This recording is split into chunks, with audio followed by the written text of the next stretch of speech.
இந்த யோவான் ஆசியாவில் உள்ள 7 சபைகளுக்கும் எழுதுகிறதாவது, இருக்கிறவரும் இருந்தவரும் வருகிறவரும் மாணவராலும் அவருடைய சிங்காரத்துக்கு முன்பாக 7 ஆவிகளாலும் உள்ள சாட்சியம் மரித்தொழுந்து முதற் பிறந்தவரும் பூமியின் ராஜாக்களுக்கு அதிபதியும் ஆகிய இயேசு கிறிஸ்துவினாலும் கிருபையும் சமான் உண்டாவதாக.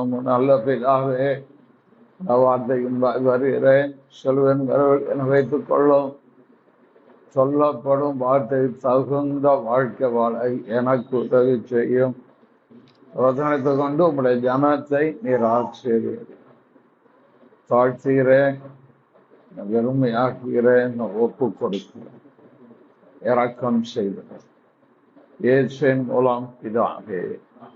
வெளிப்படுத்தின விசேஷம் 3ஆம் அதிகாரம் 21ஆம் வசனம். நான் ஜெயங்கொண்டு என் பிதாவுடைய சிங்காத்திலே அவருடைய கூட உட்கார்ந்து போல ஜெயங்கொள்கிறவன் எவனோ அவனோ என்னுடைய சிங்கானத்தில் என்னுடைய கூட உட்காரும்படி அருள் செய்த. ஜெயங்கொள்கிறவன் எவனோ, ஜெயங்கொள்ளுகிற வாழ்க்கையைத்தான் ஆண்டவர் நமக்கு வாக்கு பண்ணியிருக்கிறார். எப்படி கிறிஸ்துவுக்குள் நம்மை வெற்றி திறக்க பண்ணி நம்மை கொண்டு அவரை அறிகிற அறிவை வெளிப்படுகிற தேவனுக்கு ஸ்தோத்திரம். இயேசு கிறிஸ்து மூலமாய் ஜெயம் கொடுக்கிற தேவனுக்கு ஸ்தோத்திரம். ஒரு விசுவாசி, ஒரு ஊழியக்காரன் 4 காரியங்களிலே அவன் ஜெயம் கொள்ளணும். இந்த 4க்கும் அவன் தப்பவே முடியாது, யாரா இருந்தாலும். ஒன்று உலகம், அதை குறித்து ரொம்ப தெளிவாக 3 வாரம் பேசிட்டேன். அடுத்தது மாமிசம், மாம்சத்தின் கிரியை குறித்து போன வாரம் அந்த 17 காரியங்களில் நம்முடைய மாம்சத்தின் கிரியை எப்படி, இதுல தான் எல்லா பரிசுத்தவான்களும் தோற்று போவாங்க. குணம் மனுஷிக குணம். இந்த குணம் நம்முடைய சமாதானத்தை முதல்ல கெடுக்கும். அதை புரிஞ்சிடணும். இந்த குணம் திவ்ய சுவாபமாக வெளிப்படவில்லை, மனுஷ சுவாபமாக வெளிப்படுதென்றால் முதலாவது அது நமக்குள் இருக்கிற ஆவியானவரை துக்கப்படுத்தும். 2வது நம்முடைய சமாதானத்தை எடுத்து போட்டுரும். இதுல எல்லாரும் தோற்று போறோம், ஆனா இதுல ஜெயம் பெறணும். இதுதான் ஆண்டவர் ஜெயிச்சது. அதுக்கு ஒரு காரியம் தானே, சத்தியத்தை கை கொள்ளும் போது, வசனத்துக்கு உட்படும் போது வசனம் நம்மை விடுவிக்கிறது, மறுரூபமாக்கிறது. 2வது ஆவியானவருக்கு இடம் கொடுக்கும் போது ஆவியானவர் மறுரூபப்படுத்துகிறார். 2 காரியம் சொன்னேன். இப்போ இந்த சுவாபத்தை எப்படி மேற்கொள்றது? 3வது ஒரு காரியம், யாக்கோபு எழுதப்பட்ட நிருபத்தில், யாக்கோபு எழுதின நிருபத்தில் 3ஆம் அதிகாரத்தில் 7ஆம் வசனம், சகல விதமான மிருகங்கள், பறவைகள், ஓரும் பிராணிகள், நீர் வாழும் ஜந்துக்கள் ஆகிய இவைகளின் சுவாபம் மனுஷ சுவாபத்தால் அடக்கப்படும், அடக்கப்பட்டதும் உண்டு. 3ஆம் வசனம் பாருங்கள். கீழ்ப்படியும்படிக்கு கடிவாளம் போட்டு திருப்பி நடத்துகிறோம். 3 சுவாபங்கள் இருக்கு. ஒன்று மிருக சுவாபம், 5 அறிவு கொண்ட, ஓரறிவிலிருந்து 5 அறிவு வரை கொண்ட மிருகங்களின் சுவாபங்கள். சுவாபம் மாறிக்கிட்டே இருக்கும். அடுத்தது மனித சுவாபம், நாம 6 அறிவு படுத்த மனுஷன். இது மனுஷீக சுவாபம். 3வது தெய்வீக சுவாபம். நாம ஆராதிக்கிறோம், தெய்வத்தை ஆராதிக்கிறோம். இயேசு கிறிஸ்து தேவகுமாரர், சர்வ வல்லவர். அவர் மூலம் பிதாவாகிய தேவனை, இஸ்ரவேலின் பரிசுத்தரை ஆராதிக்கிற நம்முடைய வாழ்க்கை எந்த சுவாபத்துக்குள் கடந்து வருகிறது? இதுதான் லாங் ப்ராசஸ். ஒரு நாள்ல கிடையாது. ரட்சிக்கப்பட்டது சாகும் மட்டும் நம்மகிட்ட எவ்வளவு இடம் கொடுக்கிறோமோ அவ்வளவாய் அது நம்மளை விட்டு போகும். இப்போ இதுல என்னன்னு சொல்றார்? சகல விதமான மிருகங்களின் சுவாபம் மனுஷ சுவாபத்தால் அடக்கப்படும். அடக்கப்பட்டதும் உண்டு, அடக்கப்படும். யானையே மனுஷன் என்ன செய்யறான்? சங்கர்ல திங்கம் மொழிய அடக்கி வச்சிடறான். அடங்காத ஒரு மிருகம் இருக்கு தெரியுமா? நரி. ஒண்ணுமே செய்ய முடியாதான் சொல்றான்.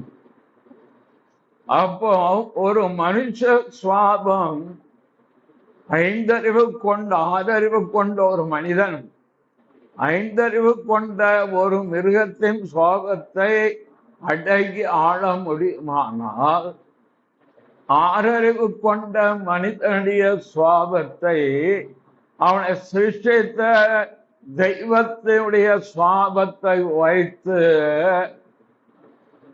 நாம் அதை அடக்க முடியும்.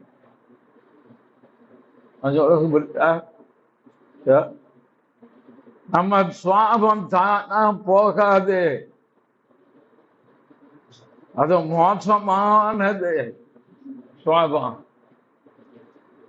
திவ்ய சுவாபத்துக்கு பங்குள்ளவளாகும்படிதான் கர்த்தர் தெரிஞ்சிருக்கார். 1000 தான் இருந்த பேதுரு மாய்மாலம் பண்ணிவிட்டார.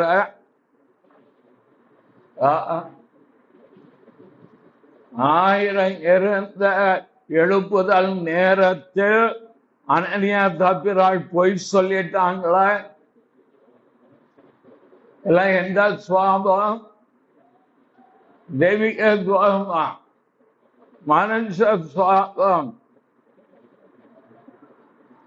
இதை நம்ம ரட்சிக்கப்பட்டோம்னா அப்படியே டிரான்ஸ்பார்ம் ஆகி புத்தம் புதிதாக தெய்வீக அன்புக்குள்ளே அதெல்லாம் வராது சார். ஆவிதான் ரட்சிக்கப்பட்டிருக்கு.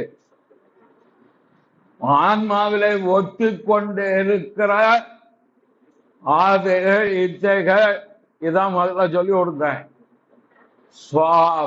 சுவாபத்துக்கு வர ஆனானப்பட்ட தாவீது 2 காரியத்தில் அடிபட்டு போயிட்டார. அபிஷேகம் பெற்ற தாவீது, ஒண்ணு பத்சேபா, அதுக்கு கர்த்தர் வறுத்து எடுத்துட்டார். அவன் கொண்டுட்டார். நொந்து நூடுல்ஸ் ஆயிட்டான்னு சொல்றோம் பார்த்தீங்களா? அந்த மாதிரி நொந்து நூடுல்ஸ் ஆயிட்டாரு தாவீது. அடுத்தது ஜனத்தை என்ன சொன்னது பெருமை. அதுக்கு பிறகு திரும்ப அடிச்சாரு. 3 சொல்றேன், 3ல 1 சொல்லு. விரல நீட்டிட்டாராங்க. 3ல 1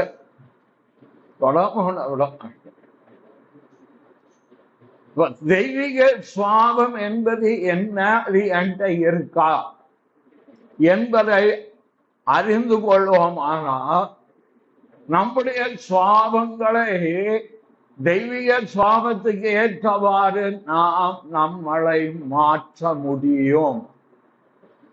இதற்கு ஆவியானவர் நமக்கு உதவி செய்வார். தெய்வீக சுவாபத்துடைய முதல் தன்மை என்ன? 1 யோவான் 3ஆம் அதிகாரம்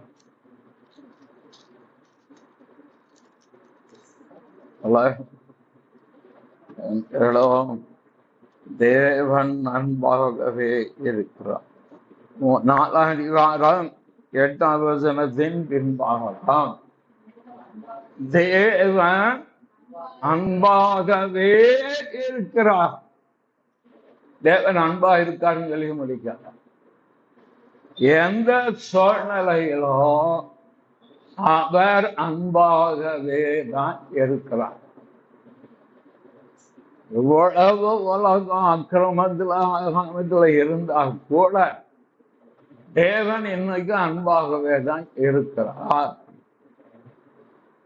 அதனால்தான் ஆண்டவர் அது ஒரு பிரதான கர்ப்பம் கொடுத்தார். சொல்லுங்க, முழு இதயத்தோடும், முழு ஆத்மாவோடும், முழு பலத்தோடும், முழு சிந்தையோடும், முழு ஆவியோடும் தேவனாகிய கர்த்தருக்கு அன்பு கூறுவார்.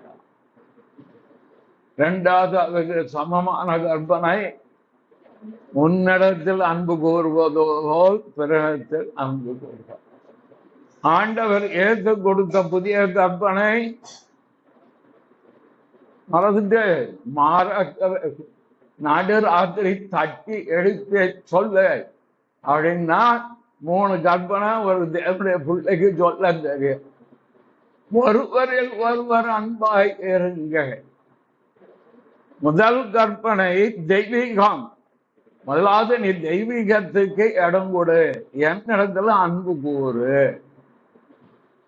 2வது மனித நேயம், உன்னை போல பிறனை நேசி. 3வது ஐக்கியம். சபைன்னு வந்தா, குடும்பம் வந்தா ஒருவர் அன்பு கூறுங்க. மனைவியை கசந்து கொள்ளாதிருங்க. சொல்லிருக்கா இல்லையா? இதுதான் இந்த கற்பனைக்கு நம்முடைய வாழ்க்கையை ஒப்புக்கொண்டார். தேவன் அன்பாகவே இருக்கிறார், மாறுதலே. தம்முடைய சீஷரிடத்தில் ஒரு முதலாவது அன்பு கூர்ந்தது போல யோவான் சுவிசேஷம் 15ஆம் அதிகாரமா இல்ல, 15 இல்ல, 13ஆம் அதிகாரம்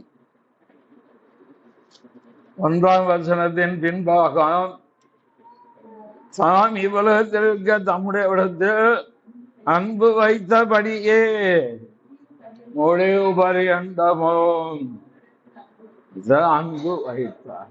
இன்னைக்கும் நம்மளை ரட்சிக்கும் போது அவரை காண்பித்த அதே அன்பு இன்னைக்கும் மாறாததாரு. அப்படி மாறி இருந்தா பேதுருவை தேடி போய் பார்த்துப்பாரா? நீ என்னிடத்தில் அன்பா இருக்கிறாயான்னு கேட்டுப்பாரா? சார், இந்த வதனத்துக்கு கற்பனைக்கு ஒரு ஆவிக்குரியன் சொல்லுகிறவன் இதற்கு தன்னை இந்த 3 கற்பனைக்கு மேல ஒப்பு கொடுத்து வாழ பழகுங்க போதும். காலைல எழுந்து சொன்ன ஆண்டவரே நான் உண்மை நேர்ந்திக்கிறேன், நான் மோசஸ் இருக்காங்க அவனை அப்படின்னா தேவன் விரும்ப மாட்டார். I love you Jesus, I hate this fellow அப்படின்னா நீ என்னடா ஊழியக்கார, என்ன மனுஷன் மாய்மாலம் பண்ற. தேவ ஆவியானவர் நமக்குள் ஊற்றப்பட்டபடினால் தேவ அன்பு ஊற்றப்பட்டிருக்கின்ற ரோமர்ல பார்க்கிறோம். தேவ அன்பு இதயத்துல ஊற்றப்படும் பொழுது கடைசி காலத்தில் நடக்கக்கூடிய ஆபத்து வந்து இருக்கு. அதை எச்சரிப்பாக வேதம் சொல்லுகிறது. 2 தீமோத்தேயு 3 அதிகாரம் 3 வசனம். சுவாப அன்பில்லாதவர்களும் போதும்.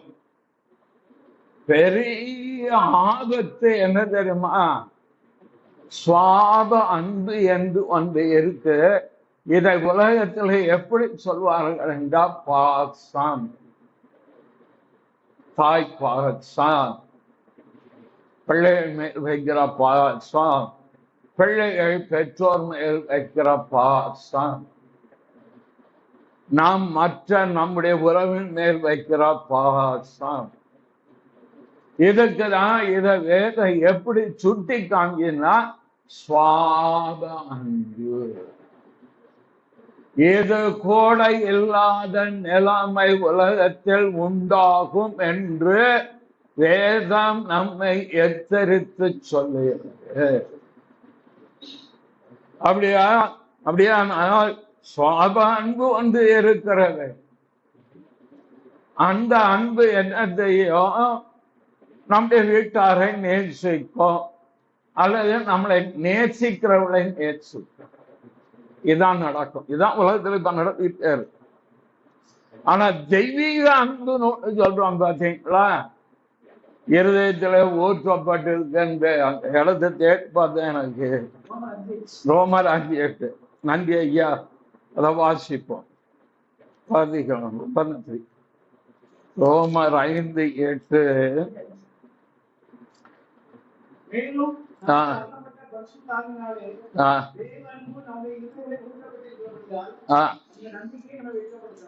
சரி, 5ஆம் வசனம். இதயங்கள் ஊற்றப்பட்டிருக்கிறபடி எல்லாம் அந்த நம்பிக்கை 5:5. 5:8 பார்த்தேன். 5:5 அதுல என்ன சொல்லப்பட்டிருக்கிறது? நமக்கு அருளப்பட்ட பரிசுத்த ஆவியினாலே தேவ அன்பு நம்முடைய இருதயங்கள் ஊற்றப்பட்டிருக்கிறபடியால் ஆவியானவர் வந்துட்டார், அபிஷேகம் வந்து விட்டு பின்மாறி என் நம்பிக்கை ஏற்கும். ஒரு மியூசிகன் அவர் சொல்றான், ஆவியானவர் அருள்மாரியாய் ஊற்றப்பட வேண்டும். பெற்றுக்கொள் பெற்றுக்கொள் பெற்றுக்கொள். பரிசுத்தாவிய உனக்குள்ள வந்த தேவ அன்பு வந்திருக்கு என்ற அறிவு கூட ஊழியக்காரனுக்கு எல்லாம் விசுவாசிக்கணும். எனக்குள் இருக்கிறவர் பெரியவர், உனக்குள் இருக்க பெரியவர் தான். அந்த பெரியவர் தான் தேவ அன்பு உனக்குள்ள கொடுத்திருக்க. ஒரு அம்மாட்ட சொன்ன, நீ உன் கணவரே நேர்த்திக்க முடியல, நீ போய் எங்க சத்ருவ நேர்த்திப்பாங்க.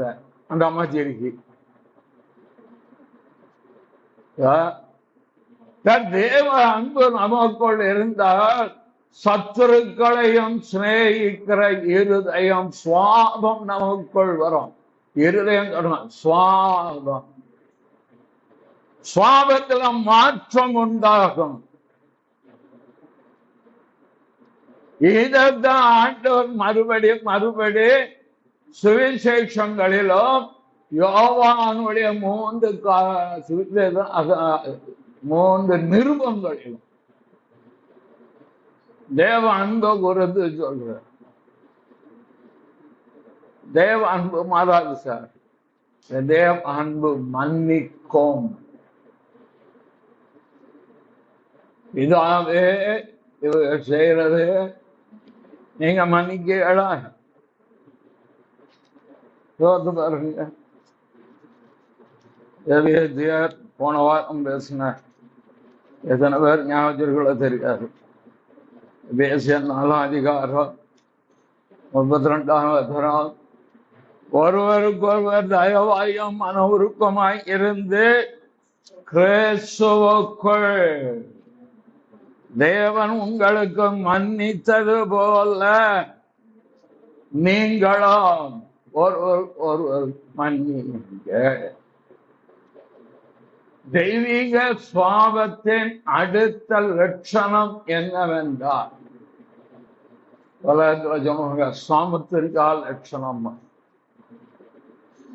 அத போல தெய்வீக லட்சணம்னு ஒன்று இருக்கு. இந்த லட்சணம் என்னவென்றால் மன்னிக்கும்.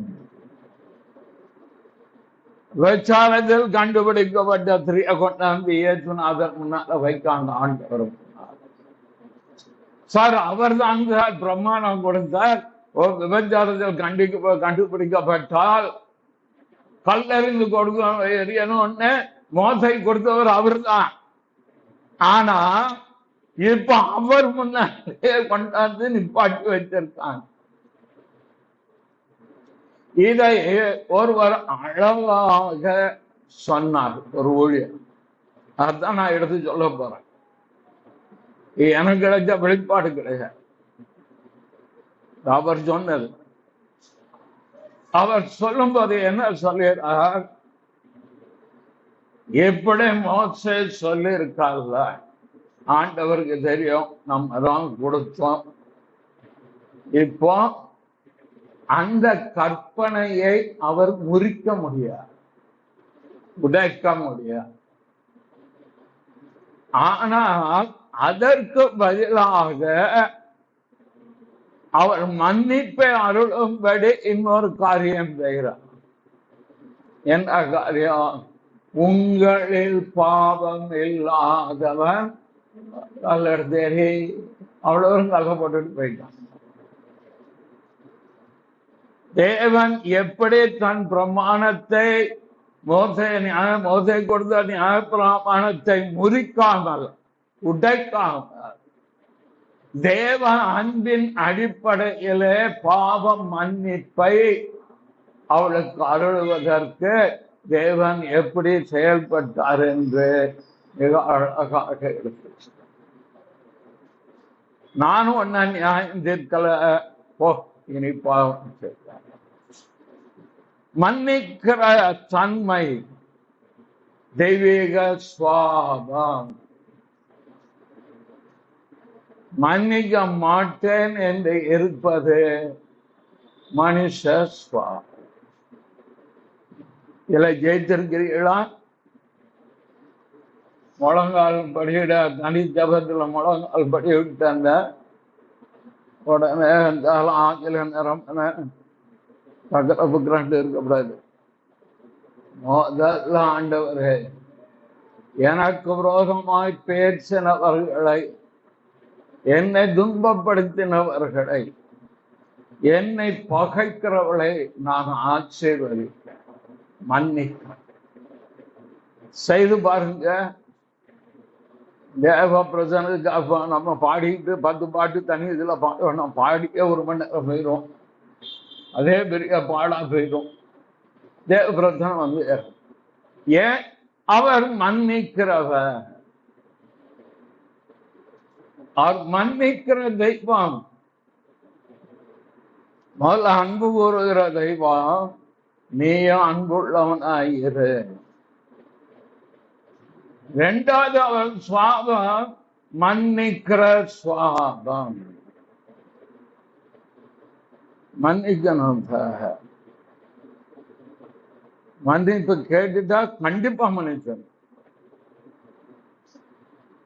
இல்லைன்னா தேவன் விரும்பவே மாட்டார். சும்மா வேணாம் வந்துட்டார். நான் பத்தாத்திரம் கண்ட சொப்பனம் கண்டேன், ஆதில குதிக்க வைக்கன்னு சொல்லலாம். அத்தர் விரும்ப தெய்வம் விரும்பாது.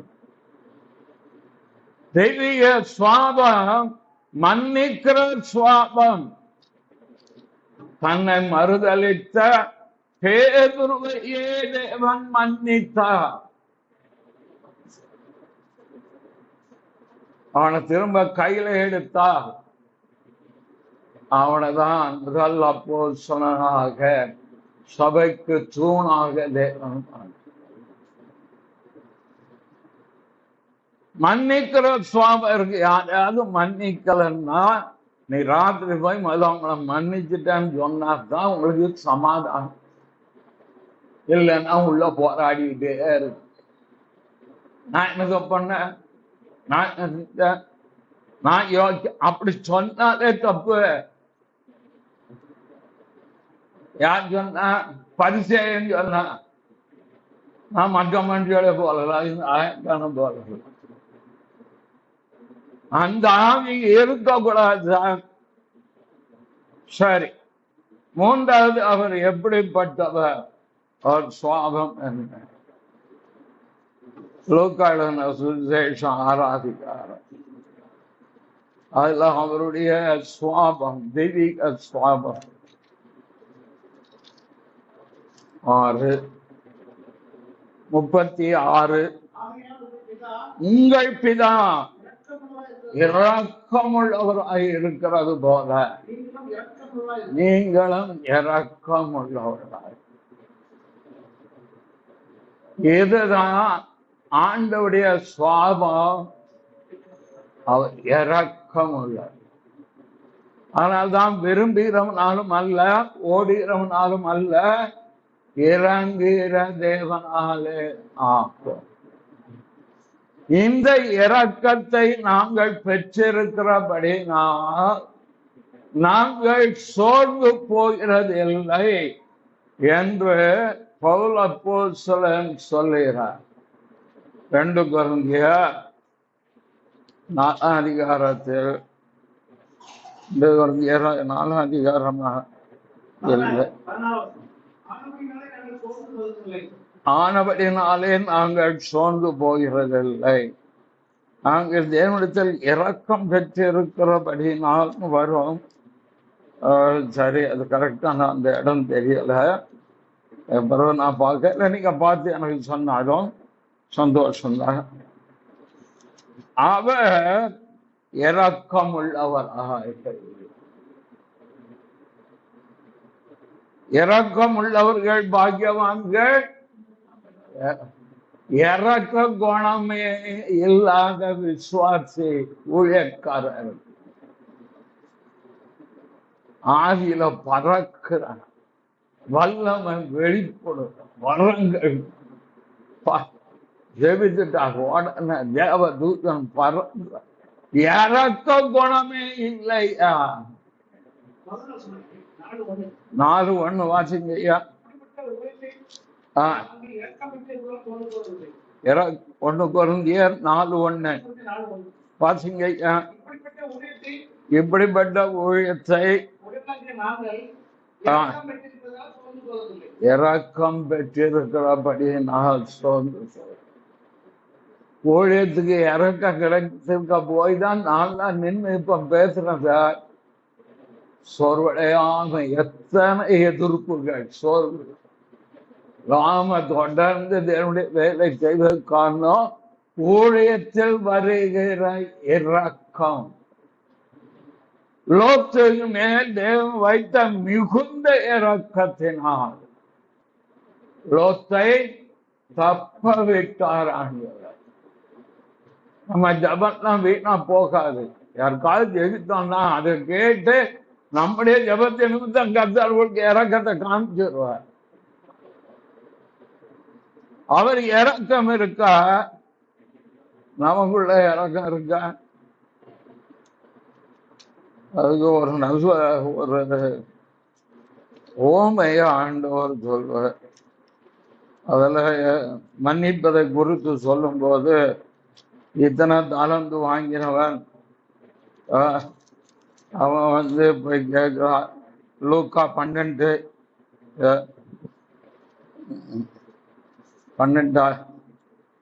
இல்லை 12 இல்லை. நான் அவனுக்கு உனக்கு மன்னித்தது போல அல்ல, நான் உனக்கு இறங்கினது போல நீ அவனுக்கு இறங்க வேண்டாமா அப்படின்னு சொல்வார். மத்தேயு 12 எடுங்க வாசிக்க. அதுல ஒரு பகுதி சொல்றேன், கடிதத்துல சொல்லுவான். 33 நான் உனக்கு இறங்கினது போல நீயும் உன் உடன் வேலைக்கானுக்கு இறங்க வேண்டுமோ என்று சொல்லி நாம ஆண்டோட்ட போய் இறக்கத்தை கேட்டு கேட்டு வரோம். ஆனா நம்ம கூட இருக்க ஆட்களுக்கு இறக்கத்தையே காண்பிக்கிறாங்க. என்னப்பா இவர் சூப்பர் ஸ்டார் மாதிரி, இவங்களுக்காக கத்தர் எல்லாம் பரலோகத்துக்குள்ளே போக மாட்டேன், உனக்கு இடம் கிடையாது பரலோகத்துல, போய் சேரு பாதாளம். ஏன்டா நியாய தீர்ப்பில் என்ன நடக்கும்? யாக்கோபுல வருதோ, இரக்கமுள்ளவனுக்கு இரக்கமுள்ள நியாய தீர்ப்பும் இரக்கமற்றவனுக்கு என்று நியாய தீர்ப்பை கொடுத்து அவர் சொல்வார். 2:13 இரக்கம் செய்யாதவனுக்கு இரக்கமில்லாத நியாய தீர்ப்பு கிடைக்கும். நியாய தீர்ப்புக்கு முன்பாக இரக்கம் மேன்மை பாராட்டும். இல்லையா? முதல்ல வந்து இப்படி சொல்றாரு, இரக்கம் செய்யாதவனுக்கு இரக்கம் இல்லாத நியாய தீர்ப்பு. ஆனா நியாய தீர்ப்புக்கு முன்பாக எவன் ஒருவன் அடுத்த மனிதனுக்கு இரக்கம் பாராட்டினானோ நியாய தீர்ப்பில் அந்த இரக்கம் அவனை தப்பு வைக்கும். எவன் ஒருவன் இரக்கம் இல்லாமல், விசுவாசிதான் ஊழியக்காரன் தான், இரக்கமே இல்லாத ஊழியக்காரன் இருக்கான். ஊர்ல நல்ல ஆட்கள், முதல் மரியாதை அவங்களுக்கு. இறக்கம் இல்லை உனக்கு, ஏதனாக சொல்லிட்டாலே காரணம் ஏன் விட்டு வைத்திருக்கார் தெரியுமா? யோக்கியங்கிறதுனால இல்ல, நியாய தீர்ப்புல உன்னை பார்த்துக்கிறேன். நியாய தீர்ப்பு வரும்போது நீ இரக்கம் இல்லாம என்ன செஞ்ச அடுத்த மனுஷனுக்கு, உடன் ஊழியக்காரனுக்கு, விசுவாசிக்கு, அது இரக்கம் இல்லாமல் நியாயம் தீர்ப்பார். ஏசுநாதர சாதாரணமா நினைக்காதீங்க சார். நியாயசனத்துல உட்கார்ந்துட்டாருன்னா இப்ப இருக்க எல்லாமே அவருக்கு மாறி இறக்கமே இல்லாம நியாயம் தீர்ப்பு, பட்சபாதம் இல்லாமல் உலகத்துல விட்டுவார் சார். உலகத்துல நல்ல ஐஸ்வர்யம், பேரு, புகழ், பெரிய போஸ்டர், நான் ஊழியத்துல பெரிய வல்லம, இறக்க இல்லைன்னா நியாய தீர்ப்புல போட்டு போட்டு.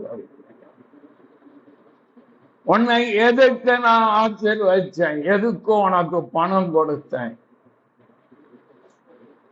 காணிக்க காணிக்கன்னு சொரண்டினது எண்ணத்துக்கு நீ திங்கவா? ஏழை இல்ல, எளியவன் இல்ல, கஷ்டப்பட இல்ல, வாடகை கூட கொடுக்க முடியாம இருக்க ஊழியக்காரன் இல்ல, அவனுக்கு உதவுறதுக்கு தான் ஒன்னா நான் சரி வச்சேன். நீ உனக்கு உன் பிள்ளைக்கு செஞ்சுக்கிட்டல்ல, உன்கிட்ட இறக்கம் இல்ல, என்கிட்டையும் உனக்கு இறக்கம். இதான் நியாய தீர்ப்பு. எதுக்கு பயப்படணும்? இத பயந்துதான் ஊழியம் செய்யணும்.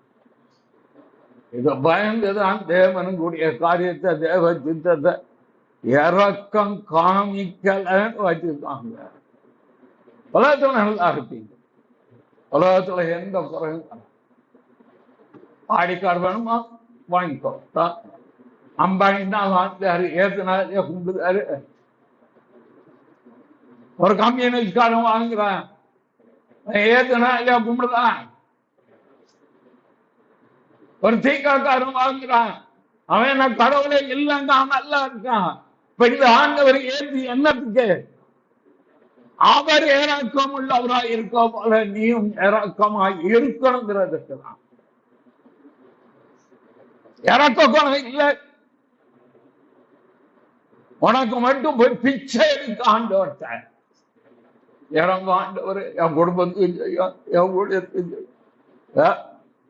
ஒரு ஊழியக்காரன் போய் கேட்டிருக்கான், சார் நான் சும்மா இந்த நான் தியானிக்கல கொடுத்ததை அப்படி பேச. ஒரு ஊழியக்காரன் வந்து கண்ணீர் விடுறான் சார். ஒரு ஏழை ஊழியக்காரன் 100 ரூபாய் கேட்கணும் சார். எவ்வளவு? ₹1,00,000 காணிக்க வருது அந்த சபைக்கு. லட்சங்க பைத்தியக்கார பேர் கொண்டு போய் போடுதான். 100 ரூபாய் கேட்கணும் சார். அப்பா சமயத்தை என்ன சொல்லிக்கிறோம், எங்களுக்கே இல்லை, உனக்கு 100 ரூபாய் சார். நீ 100 ரூபாய்க்கு பெட்ரோல் கூட போட்டாலும் 1 லிட்டருக்கு தான் சார் வரும். என்கிட்ட வந்து சொன்னான், எதுக்குப்பா 100 ரூபாய் கேட்கணும்? ஈபி பில் கேட்டணும் சார். ஐயா 100 ரூபாய் கேட்கணும், எங்களுக்கே இல்லை, உனக்கு எப்படி தருவேன்? ஊழியக்காரி சொன்ன. எத்தனை லட்சம் அந்த ஜாட்சிக்கு வருது எனக்கு தெரியும். வீடு கத்த இறக்கம் இல்லாத சந்ததி, இறக்கம் இல்லாத ஊழியக்கார், இறக்கம் இல்லாத விசுவாசி வானத்துக்கு போய் குதிக்காத. முதல்ல உன்னை போல இருக்க மனுஷன் கேட்டா அன்பான 4 வார்த்தை சொல்லுங்க சார். ஏன் கெட்டு போறீங்க? 100 ரூபாய் கேட்ட இடத்துல அவங்க ஒரு 50 ரூபாய் கொடுங்க. இறக்கம் இல்லை, இறக்கம் இல்லாத சந்ததி தேவன் விரும்பவே. அதான் சார், அவன் எவ்வளவு சம்பாதிச்சாலும் எவ்வளவு கூத்தடிச்சாலும் அவன் குடும்பத்துல சமாதானம் இல்லை. கர்த்தர் சொன்னார், ஊழியம் நல்லா சொன்னாங்க, அதெல்லாம் விடு, அவன் குடும்பத்தாப்பா. குடும்பம் சின்ன பின்னம் ஆகிக்கிறது. வெளியே பொட்டு கையில வாயில போய். குடும்பத்துல சமாதானம் வேணும், குடும்பத்துல ஒரு மனம் வேணும். நான் ஊழியம் செய்ய நான் பயப்படுவேன், எனக்கு என் குடும்பம் முக்கியம். வாக்கு கொடுத்திருக்கார், ஊழியத்தில் நான் தப்பு செய்யக்கூடாது. நான் இறக்கும் பார்க்க என் கூட இருக்க உடன் ஊழியர்கள், விசுவாசி, விதவைகள், ஏழை, அது யாருன்னு பார்க்கறது கிடையாது. வேதம் என்ன சொல்றது? விசுவாசிகளுக்கு முதல் இடம் கூட நீ உதவி செய்வது. ஆனா எல்லாருக்கும் அது அதுல கிறிஸ்தவர் என்றோ கிறிஸ்தவர் அல்லாதோ பார்க்க. இறக்கமுள்ள பிதாவை நாம் ஆராதிக்கிறோம். அதுதான் மத்திய சுவிசேஷத்துல ஒரு 5 நிமிஷத்துல முடிச்சிருவான். மத்திய சுவிசேஷம் 5 அதிகாரமா 48ஆம் வசனம். ஆகையால் பரலோகத்திலிருக்கிற பிதா பூரண சற்புணராய் இருக்கிறது போல நீங்களும் பூரண சற்பு. இந்த வசனத்தை தான் லூக்கா 6:36 சற்புணனைய எடுத்து பேசு. அவர் பூரண சத்குண இறக்கமுள்ளவராக இருந்தவர். அவர் எப்பேற்பட்டவர்? நாம் ஆராதிக்கிற தெய்வம். 40ஆம் வசனம், இப்படி செய்வனால் நீங்கள் பலவத்துக்கு உங்கள் பிதாவுக்கு புத்தராய் இருப்பீர்கள். அவர் தீயோர் மேலும் நல்லோர் மேலும் தமது சூரியனை உதிக்க பண்ணி நீதி உள்ள மேலும் அநீதி உள்ள மேலும் மழையை பெய்ய பண்ணுறார். இவர்தான் தெய்வம், இவர்தான் ஆண்டவர் இயேசு. அவர் என்ன அஞ்சுக்கிட்டீங்க? நல்லோர் மேலும் தீயோர் மேலும் எவ்வளவு இறக்கம் இருந்தா தேவன் இதை செய்வார். எவ்வளவு தேவனுக்கும் மனு குலத்தின் பெயர். அதுதான் யோனாவுக்கு சுட்டி காண்பிக்கிறார். யோனா 4ஆம் அதிகாரத்துல ரொம்ப அழகா சுட்டி காண்பிப்பார்.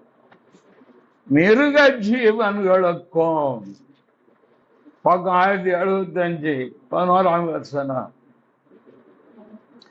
10, அதுக்கு கர்த்தர் நீ பிரயாசப்படாததும் நீ வளர்க்காததும் ஒரு ராத்திரிலே முளைத்ததும் ஒரு ராத்திரிலே அழிந்து போனதுமான ஆமனுக்காக பரிதபிக்கிறாயே. வலது கைக்கு இடது கைக்கு வித்தியாசம் அறியாத 120,000 பேருக்கு அதிகமான மனுஷரும், அடுத்தது முக்கியம், அநேக மிருக ஜீவன்களுக்கும் நான் பரிதபியாமல் இருப்பேன். இதுதான் தேவனுடைய உள்ளம். அடுத்தவன் கெட்டு போட்டு நினைக்க நீ விசுவாசி, நீ ஒளியக்காரன். அடுத்த விசுவாசி கெட்டு போனா உனக்கு சந்தோஷம் தான். உனக்குள்ள ஆவியானவர் இல்ல, அன்பு இல்ல. அடுத்த ஊழியக்காரன் இடறி போனா உனக்குள்ள சந்தோஷம் இல்ல, உனக்குள்ள தெய்வீகம் இல்ல, மனுஷீகம் என்ன போனோம் இருக்கான். பரிதவிக்கிறார் ஆண்டவர் மிருக ஜீவன்களுக்கு. சிருஷ்டிகர்த்தாவை அறிந்துகிட்டாங்க ஐயா. சிருஷ்டிகர்த்தா சிருஷ்டிப்பை குறித்து அறிந்து கொள்ள முடியும். தெய்வத்தை அறிகிற அறிவுக்குள்ள வந்து பாருங்க, சாப மாறுதா இல்லையானாங்க. அடுத்த விசுவாசி கெட்டு போனா இன்னொரு விசுவாசிக்கு சந்தோஷம். நீ பல்லோருக்கு போயாங்க எனக்கு தெரியாது. நிச்சயத்துக்குரிய அப்படி செய்ய மாட்டான். ஒருவன் எடைனா என் இருதயம் எரியாதோ போல் சொல்ற. காரணம் என்ன தெரியுமா? அவர் இறக்கம் உள்ளவர். ஆனாதான் எபிரேயர் 4ஆம் அதிகாரம் கடைசி வசனம், இரக்கத்தை பெறவும் ஏற்ற காலத்தில் சாந்தியின் கிருபை அடையவும் கிருபாசன தண்டையே தைரியமாக. இந்த வார்த்தைகளை சொல்ல முன்னால தேவதாம்கள் இருந்து நான் என்ன சொல்ல போறேனோ அதற்குரிய வாழ்க்கை எனக்கு வேண்டும். காரணம் இது சுவாபம். போதிக்கிற நானே ஆகாதவனாய் போகாதபடிக்கு சர்வத்தை ஒடுக்கி கேட்கிறேன். 3 தான் சொல்லி இருக்கேன். இன்னும் இருக்கிறதோ ரொம்ப அன்பு, மன்னிப்பு, இறக்கம். இந்த 3 நமக்குள்ள இருக்காங்க. எது நமக்குள் வந்தால் அந்த தெய்வீக சுவாபம் மனுஷ சுவாபத்தை அடக்கி ஆள தேவன் உங்களை ஆள இடம் கொடுங்க. உங்கள் சுவாபம் உங்களை ஆள விடாதீர்கள். அப்பந்தான் கிறிஸ்துவின் சாயலுக்கு நேராக போயிட்டு அடுத்த வாரம் நன்மை பண்ண நல்ல பிதாவே